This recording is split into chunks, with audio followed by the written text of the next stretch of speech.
Hello friends, welcome to C centre. We are going to discuss the headline news. आज जो कि 3 मई 2023 है, इसमें देख लेते हैं कौन कौन से आर्टिकल्स जो हमारे एग्जाम्स के पॉइंट ऑफ व्यू से इंपॉर्टेंट है।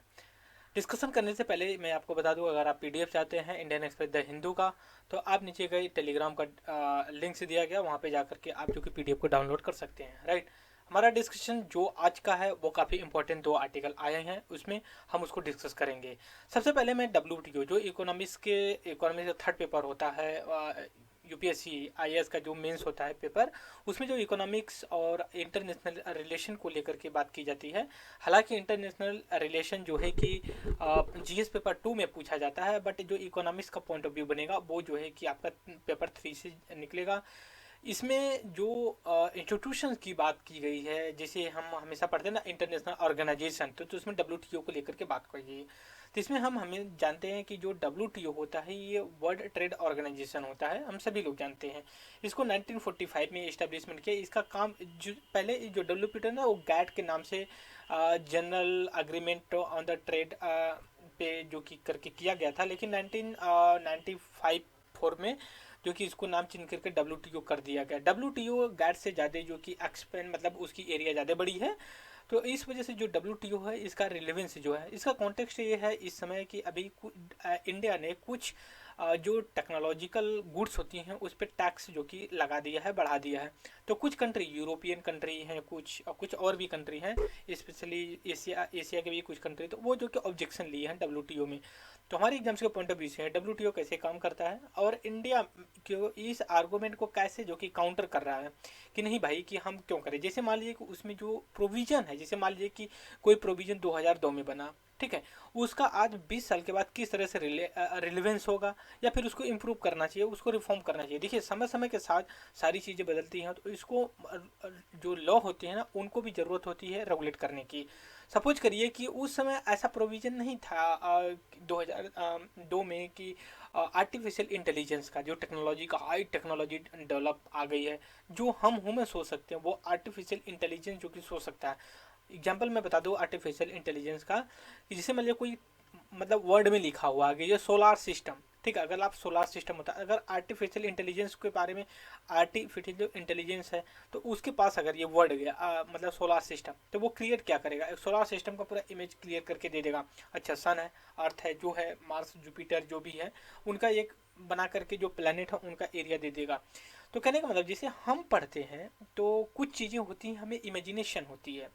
जैसे मिलते हैं, हम कहते हैं पापा, ठीक है, तो पिताजी का नाम ले, तो जब पापा का नाम तो पिताजी का नाम नहीं आता, उनका फेस याद आता है। जब हम बात करते हैं कि आईएएस बनना है, तो हमारे आईएएस नहीं निकल लिख करके आता है, तो हमारे पास ये एक इमेज बनता है। लो, एक एम्बेसडर कार है, उस पर नीली बत्ती लगी हुई, एक अर्दली है, फिर एक जो सिक्योरिटी फोर्स है वो गेट खोले, तो हमें इस तरह का रियलाइजेशन होता है क्या, तो यही एक ह्यूमन होता है। और वैसे आर्टिफिशियल इंटेलिजेंस में सपोज करिए डब्ल्यूटीओ में ऐसा प्रोविजन नहीं था, मतलब कि इस तरह का प्रोविजन कोई सोचा भी नहीं था। इस तरह से रेवोल्यूशनरी जो चेंज हो रहा है टेक्नोलॉजी की एरिया में, वो आप किस तरह से अनुमान लगा सकते हैं, और आज यूज कर रहे हैं तो उसका, तो उसी के कॉन्टेक्स्ट में इंडिया आर्गूमेंट कर रहा है कि जो हम इंपोर्ट पे मतलब टैरिफ लगा रहे हैं, वो उस समय के जो बने हुए थे लॉ, वो जो उसमें नहीं थे, तो आज भी वो लॉ कम कर रहे हैं। तो वो कैसे जो कि हो सकता है। हालांकि इंडिया का आर्गूमेंट उतना स्ट्रॉन्ग कुछ पॉइंट पे नहीं है, बट फिर भी स्ट्रॉन्ग आर्गूमेंट है। जैसे डब्ल्यूटीओ क्या करता है हमें ये पता हो जाना चाहिए। डब्ल्यू वर्ड की जो ट्रेड वगैरह होते हैं ना, उस डिस्प्यूट वगैरह होता है जो भी, उसको रेगुलेट करता है, मॉनिटर करता है। कोई भी आज के ग्लोबलाइजेशन में का जो सिस्टम है, ग्लोबलाइजेशन का जो टाइम है, इसमें आप कोई भी कंट्री आइसोलेटेड होकर के नहीं रह सकता, सबको एक दूसरे पे डिपेंडेंट होना चाहिए।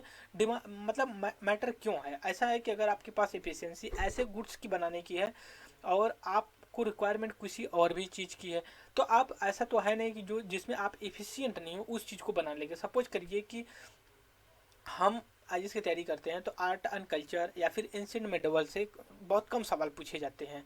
और किसी व्यक्ति को जैसे कि उसकी नॉलेज मतलब उसको पढ़ने में अच्छा नहीं लग रहा, उसको समझ में नहीं आ रही है, तो वो 2 क्वेश्चन की वजह से जो कि क्यों जो कि उस पर अपना वर्क करेगी, तो वो व्यक्ति पॉलिटी पे, इकोलॉजी, इन्वायरमेंट, इकोनॉमिक्स पे, फिर ज्योग्राफी का मैपिंग जो है उस पर मॉडर्न इंडिया पे काम करेगा, बजाय कि वो आर्ट एंड कल्चर 2 क्वेश्चन के लिए अपना पूरा टाइम बर्बाद करेगा। ठीक है, तो वैसे ही अगर किसी व्यक्ति किसी कंट्री के पास एफिशिएंटी है कि हम ये गुड्स बना सकते हैं तो वो बनाए, फिर किसी और कंट्री में भेज दे, और जिसको वो नहीं बना सकता वो किसी और कंट्री से इंपोर्ट कर ले। ठीक है, ये ग्लोबलाइजेशन का सबसे बेनिफिट मतलब पॉजिटिव पॉइंट आप रहा, लेकिन इसका कुछ लोग मिसयूज भी करते हैं। फॉर एग्जाम्पल चाइना जो होता है कि डंपिंग कर देता है, तो उसको लेकर के दिक्कत होती है। हालांकि इंडिया ने जो स्टेप लिया उतना मतलब सही भी है, और कुछ समय के लिए आप गलत भी ठहरा सकते हो, बट डोंट वरी, मतलब जो भी कंट्री कुछ भी करती हैं वो नेशन को इंटरेस्ट में लेकर के करती हैं।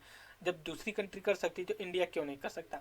That is my point of view, right. तो अगर दूसरी आर्टिकल्स की बात करें तो जिसमें कुछ आर्टिकल्स दिए गए हैं ह्यूमन डेवलपमेंट इनइक्वलिटी वगैरह को लेकर के, मतलब सोसाइटी को लेकर के जो सोशल वर्क है, या फिर बोल सकते हो इंडियन सोसाइटी को लेकर के, जिसे इंडियन सोसाइटी में बहुत डिफरेंट तरह तक की, हम यहाँ पे थोड़ा सा होलिस्टिक बात कर लेते हैं। अगर इंडियन सोसाइटी की बात करते हैं तो क्या कितनी प्रॉब्लम आपके दिमाग में आती है?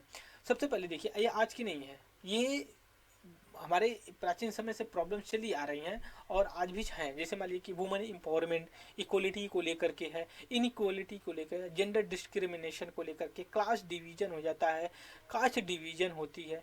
ठीक है, फिर उसके बाद कंसंट्रेशन ऑफ द वेल्थ की होती है जो कुछ लोगों के पास। यहाँ एक आर्टिकल देखिए इससे आ गया, एक पॉपुलेशन के लेकर के जो इंडियन एक्सप्रेस में आया हुआ है, हम पहले डिस्कस कर चुके हैं कई बार कि पॉपुलेशन को लेकर के एक मतलब प्रिडिक्शन हुआ है यूनाइटेड नेशन ऑर्गेनाइजेशन से कि जो कि इंडिया आने वाले समय में क्या अब जो है कि चाइना को ओवरटेक कर लिया। अगर 2021 वाला सेंसस अगर हुआ होता ना तो शायद पिक्चर और क्लियर होती, बट ये ऑर्गेनाइजेशन डाटा पब्लिश करें, हालांकि उनका भी इतना नहीं कि बड़ा फेक है, उनका भी 99% जो कि रिलेबल है, 2-4% आगे पीछे होगा, तो वो जब करवाए गवर्नमेंट, अभी तो कुछ मतलब फिक्स नहीं हो पा रहा है कि होना। लेकिन ये ज़रूरी है कि जो पॉपुलेशन सेंसस होता है उसको कंडक्ट करवाना चाहिए। तो उसको लेकर के आया हुआ है कि कौन से कंट्री किस समय में किस आधार पे आगे बढ़ा, क्या अगर इंडिया ऐसी कर रहा है तो क्या इंडिया की यूज कर सकता है, जिसको डेमोग्राफिक डिविडेंड बोलते हैं, 15 से लेकर के जो कि 65 साल की जो एज होती है, वर्किंग एज होती है।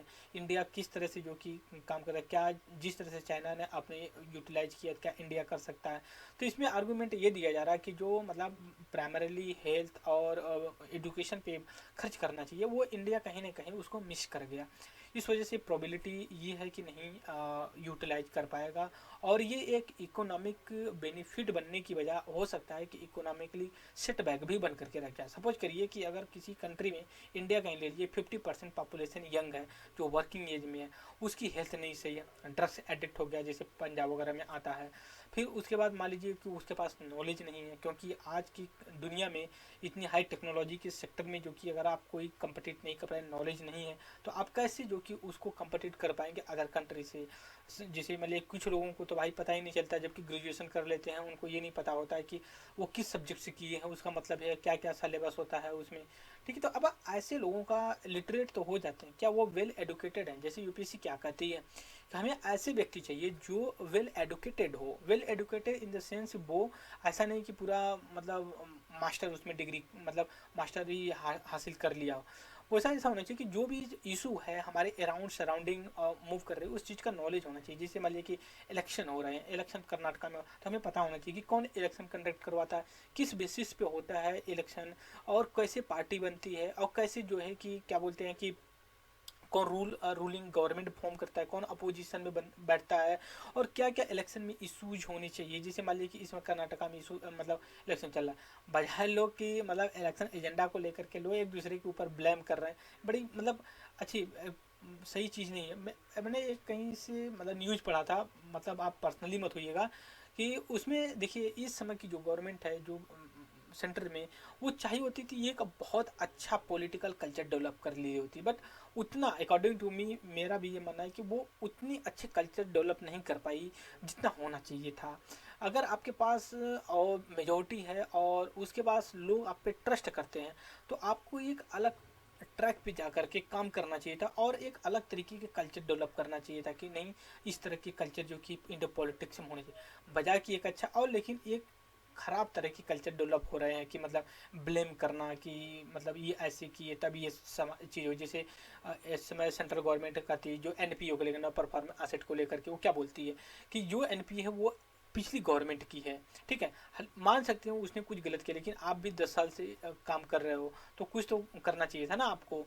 तो वो सारी चीज़ें ब्लेम नहीं करना, अब उसको आपको अच्छे से करना चाहिए। हालांकि कुछ बहुत सी चीज़ें अच्छी भी हुई हैं, वो अलग चीज़ है। तो हम चलते हैं अपने जो कि मतलब आर्टिकल्स को पीडीएफ के थ्रू, क्योंकि उतना इंपॉर्टेंट आर्टिकल नहीं है। जो इंपॉर्टेंट है हम उसको लेकर के डिस्कस करेंगे। सबसे पहले द हिंदू में देख ले सकते हैं यहाँ पे जो बैंक है। अभी देखिए, गो इंडिया फर्स्ट फ्लाइट जो उसको सस्पेंड कर दिया, क्योंकि बैंक की वजह से। बैंक क्या होता है ये मतलब समझे, जैसे मान लीजिए बैंक है और इससे आप लोन ले लिए, जैसे मान लीजिए कि गो फर्स्ट फ्लाइट है, ये लोन ले लिया, बाद में पता चला कि मान लीजिए 100 रुपये के लिए ना, और ये जो है कि फिर रिटर्न नहीं कर पा रहा है, ठीक है। ये तो करप्ट हो जाएगा ना, बैंक के पास बैंक पैसे ही नहीं रहेंगे, ये होता है। फिर गवर्नमेंट ने एक मतलब ऑप्शन को एक्सटेंड कर दिया, ईपीएफओ को, जो कि आप उसमें ऑप्शन लीजिए 20 जून 26 तक कर दिया है। फिर उसके बाद देखिए यहाँ पे gig economic, lesser pay is better than the no pay. अब देखिए क्या है कि हमेशा इशू आता है जो गिग इकोनॉमी होती है, मतलब ये होता है जैसे मान लीजिए कि जैसे ब्लिंकिट पे मैप देख रहे हो, बिग बास्केट होता है, अमेजोन होता है, फ्लिपकार्ट होता है, इसमें जो लोग काम करते हैं, ठीक है, तो क्या करते हैं, उनकी जो नंबर्स ऑफ द डिलीवरी के ऊपर जो कि उनको पेमेंट दिया जाता है। अभी बात ये चल रही कि उनके पेमेंट वगैरह को लेकर के क्या होना चाहिए, कितना होना चाहिए। ये अगर मान लीजिए कि दिल्ली में 500 रुपये इनकी कमाना मुश्किल है, फिर भी ये कमा रहे हैं, तो इनका ये मतलब है कि हाँ, कुछ ना मिलने से तो कुछ अच्छा है। बट ये कॉन्सेप्ट सही नहीं है कि आप इस तरह के आर्गूमेंट दिए something is better then nothing, right. देखिए लुधियाना में जो कि हमने देखा था कि जो गैस रिलीज हुई थी वहाँ से सीवर से, तो कुछ लोगों की मौत हो गई, डेथ हो गई थी। तो उस पर एनजीटी नेशनल ग्रीन ट्रिब्यूनल ने एक्शन लिया, शो मोटो, और वो इसने कहा कि देखिए आप इसको इन्वेस्टिगेट करिए ना, पनिशमेंट करिए। तो हमारे लिए एनजीटी क्या, एनजीटी के बारे में पता होना चाहिए। एनजीटी देखिए 2010 के एक एक्ट के थ्रू पास किया गया। इसका हेड क्वार्टर जो है कि आपका न्यू दिल्ली में पड़ता है। और ये देखिए शू मोटो जो है कि सिविल इशू को आप ये ले सकती है, और इसके बाद जो है कि इसके पास जुडिशरी पावर होती है किसी चीज़ को जो है कि इन्वेस्टिगेट करने के लिए, ठीक है। फिर इसका जो जज मतलब हेड होते हैं वो सुप्रीम कोर्ट के रिटायर जज होते हैं, 70 ईयर्स 5 ईयर जो कि उनका टेन्योर होता है। फिर इसके बाद नेक्स्ट आते हैं एक्सरसाइज इलेक्शन कमीशन। देखिए ये क्या है, एक कॉन्स्टिट्यूशनल बॉडी है। ये इसका वर्क जो होता है ना, इलेक्शन कंडक्ट करवाना होता है। तो इसने ये कहा है कि पार्टी एक्सरसाइज रिस्ट्रेंट को लेकर के, तो हमारे लिए इलेक्शन कमीशन ऑफ इंडिया है। देखिए ये जो है कि इसमें अपॉइंटमेंट होते हैं प्रेसिडेंट के द्वारा। ये इलेक्शन जो कंडक्ट करवाती है, किसका किसका करवाती है ये देख लीजिए, प्रेसिडेंट का करवाती है, वाइस प्रेसिडेंट का करवाती है, लोकसभा का करवाती है, राज्यसभा का करवाती है, स्टेट लेजिस्लेटिव असेंबली का, स्टेट लेजिस्लेटिव काउंसिल का करवाती है। ये इतने लोगों का, तो आपके दिमाग में आएगा कि जो Panchayati Raj institution and urban local body है, इनका कौन करता है, तो इनका स्टेट इलेक्शन कमीशन जो कि करवाता है। फिर उसके बाद देखिए जो कि ये जो लॉ मिनिस्टर है किरण रिजिजू, इन्होंने कहा कि रीजनल लैंग्वेज में जो है कि कोर्ट का हेयरिंग वगैरह होनी चाहिए। तो रीजनल लैंग्वेज जो शेड्यूल 8 है हमारा, इसमें क्या कि 22 जो कि रीजनल लैंग्वेज की बात की गई वो है।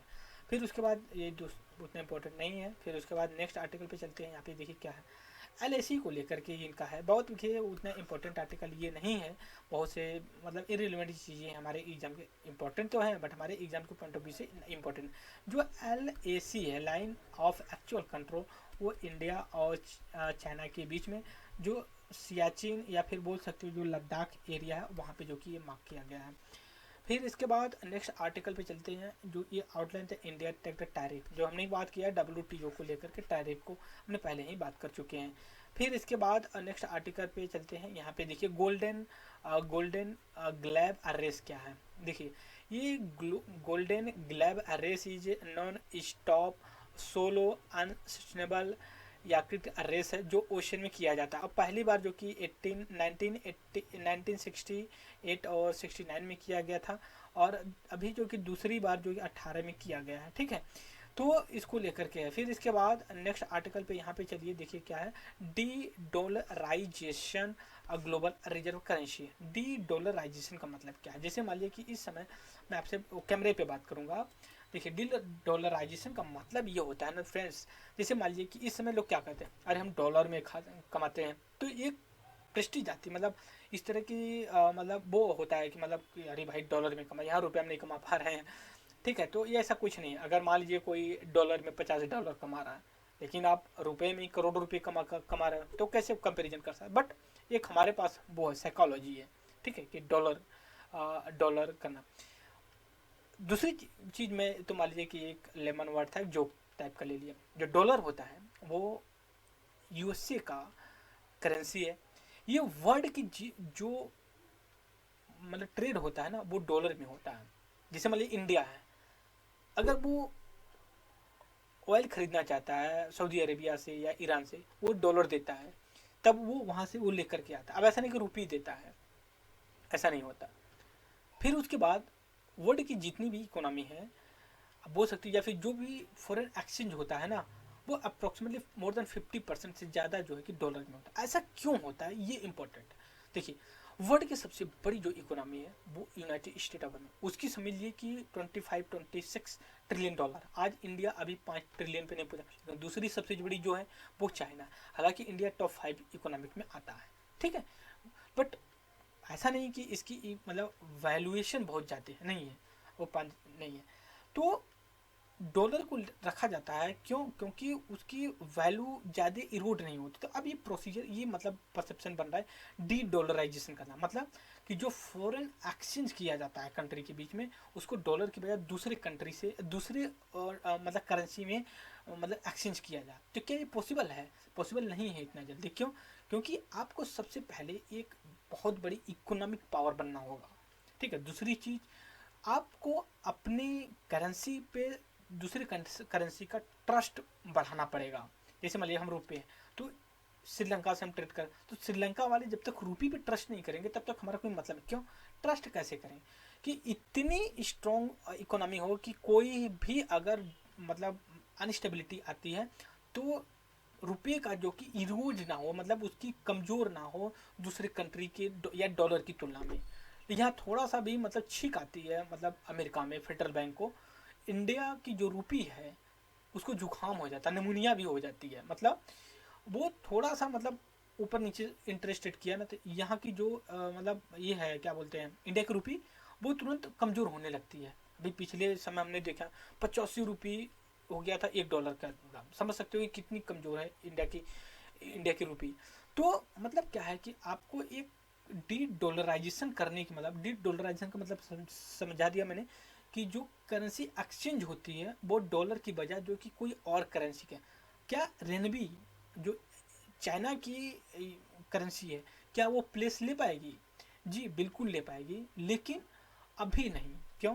क्योंकि अभी चाइना के इकोनॉमिक तो सेकंड सबसे बड़ी है, बट वो ट्रस्ट नहीं है लोगों को चाइना पे। कुछ लोग कर लेते हैं मजबूरी पे, लेकिन उतना ट्रस्ट नहीं, ठीक है। तो ये डॉलराइजेशन को लेकर के था। फिर इसके बाद नेक्स्ट पे देखिए, अभी क्या है कि सेंट्रल गवर्नमेंट ने एक पैनल बनाया है इसमें डेथ हैंगिंग को लेकर। अभी क्या होता है डेथ में ये होता है कि इंडिया में किसी ने कोई गलती किया, उसको डेथ सेंटेंस या फिर जो मतलब फांसी की सज़ा दी गई है, तो क्या करते हैं लोग, फांसी पे लटका देते हैं, ऐसे बांध करके लटका देते हैं। अब चाइना में कुछ कंट्री और भी हैं, वहाँ पे तो खड़ा करके व्यक्ति को चारों तरफ से फोर्स जो कि गोली से भून देती है, ठीक है। तो अभी ये बात चल रही है कि क्या इस तरह की मतलब अनह्यूमन एक्टिविटी किया जा सकता है? तो ये तो है ना भाई, छटपटा रहा जब से नाक से दम ना निकल जाए तब तक फांसी पे लटका रहा था। तो क्या उसको एक अलग, हमने पहले शायद डिस्कस किया, अलग तरीके का जो कि स्टेप लिया जा सकता है, जैसे उसको मेडिसिन दे करके मार दिया जाए धीरे धीरे, ये चीज़ें। फिर उसके बाद US panel report on religious freedom in the bias, United state America की किया है ये जो है कि देखिए, ये है रिपोर्ट यूएस की bias motivated commission on international religious freedom that alligator लेकर के है। फिर इसके बाद जो कि ये राजनाथ सिंह हैं, अभी मालदीव में गए हैं, वहाँ की जो कि लीडर है, उनको जो है कि 2 व्हीकल, नेवी व्हीकल जो कि दिया है। एक है ईस्ट पेट्रोल व्हीकल है, और ये पहला है, और दूसरा है landing craft assault ship to Maldives national defence force को दिया गया है, ठीक है। तो अगर आप क्वेश्चन पूछता है तो वो पूछ लेगा कि अभी डिफेंस मिनिस्टर ने गए थे विजिट करने के लिए, कौन से देश को 2 नेवल व्हीकल जो कि प्रोवाइड करवाया। एससीओ की जो डिफेंस की मीटिंग चल रही डिफेंस मिनिस्टर की और फॉरेन मिनिस्टर की, वो गोवा में चली, तो उसमें अभी चाइना प्लस पाकिस्तान के मिनिस्टर की संभावना है कि वो आएंगे और उसको अटेंड करेंगे। अभी मेघालय में पिछले मतलब 9 साल से बैन कोल माइनिंग को अब जो कि परमिशन दे दिया गया है। फिर इसके बाद नेक्स्ट आर्टिकल पे चलते हैं। यहाँ पे देखिए क्या है गेमिंग पॉलिसी टैक्स नॉर्म, एक सेकंड थोड़ा सा हम बफरिंग कर रहा है। हाँ, gaming policy tax norm need to more calibrates France minister ने कहा है। फिर उसके बाद central alter the offshore mining to supervise the participation को लेकर के।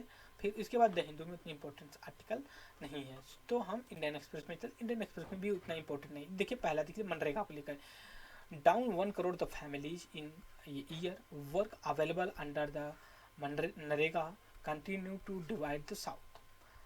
जो नरेगा है, नरेगा ये 2005 के एक्ट के थ्रू पास किया गया, लेकिन 2010 में इसको अमेंडमेंट कर करके एमजी नरेगा कर दिया महात्मा गांधी ने। इसमें क्या है, सभी अडल्ट जो है, अडल्ट चाहे वो वुमेन हो या फिर मैन हो, 100 डेज और 365 जो डे, 1 साल का होता है, दिया जाएगा उनको। एक बेसिक जो कि मतलब मिनिमम अमाउंट दिया जाएगा जिससे लाइवलीहुड कर सके।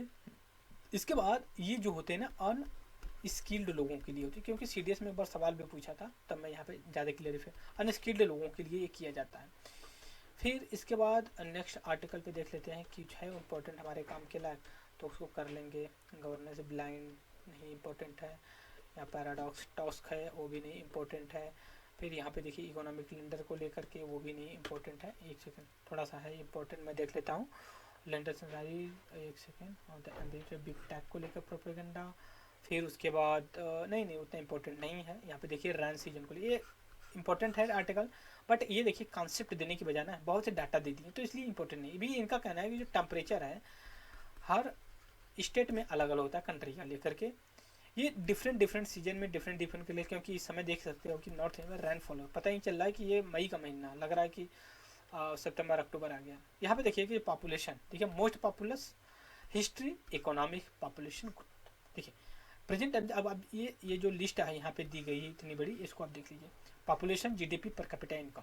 देखिए पॉपुलेशन इंक्रीज हुई, ऑफकोर्स जीडीपी उतना इंक्रीज नहीं हुई, बट पर कैपिटा इनकम भी इंक्रीज नहीं हो। Per capita GDP per capita का मतलब क्या है, एक इंडिविजुअल है उसको जीडीपी का कितने परसेंट उसके पास वेल्थ है, ठीक है। इसमें जैसे मान लीजिए कि एक मॉल्थस, थॉमस मॉल्थस हैं, इन्होंने 1798 में डेमोग्राफी पॉपुलेशन पे थ्योरी दिया था, ठीक है। उनकी थ्योरी आज तक रिलेवेंस है, ठीक है। तो आपसे वो क्वेश्चन पूछा मॉल्थस, जो थॉमस मॉल्थस है उस किस पे थ्योरी दिया था, पॉपुलेशन पे दिया था। दूसरी चीज़ ये है कि जो डेमोग्राफिक डिविडेंड होती है, हमारी एज 15 से लेकर 65, 15 से लेकर जो 65 के बीच में होती है ना, वो इंडिया में ज़्यादा है, बट वो कैसे काम करेगी उसके लिए है भाई आप प्रॉपर तरीके से उनको एडुकेशन दीजिए, स्किल्ड दीजिए, हेल्थी रहें, हेल्थ पे खर्चा करें, वो पॉपुलेशन को यूटिलाइज कर सकते हैं, ठीक है। तो ये हमने शॉर्ट में डिस्कस किया कि जो हमें डिस्कस कर सकते थे, और आने वाले समय में और भी हम करेंगे, बट आप लोगों का मतलब जो अटैचमेंट है इस चैनल से, और तो आप लोगों का प्रॉपर होना चाहिए। और जब हम और भी करेंगे चीज़ें तो और डायनेमिक होंगे, लेक्चर बड़े होंगे, और भी टीम के साथ जो कि सारे सिलेबस आप पूरा करेंगे। और ये तो करंट अफेयर भी स्टैटिक चलेगा। आई होप कि आप लोग इसको एंजॉय कर रहे होंगे। कोई भी क्वेरी होगी नो डाउट आप जो कि कमेंट बॉक्स में पूछ सकते हो, राइट। तब तक के लिए फ्रेंड्स, और thank you very much discussion.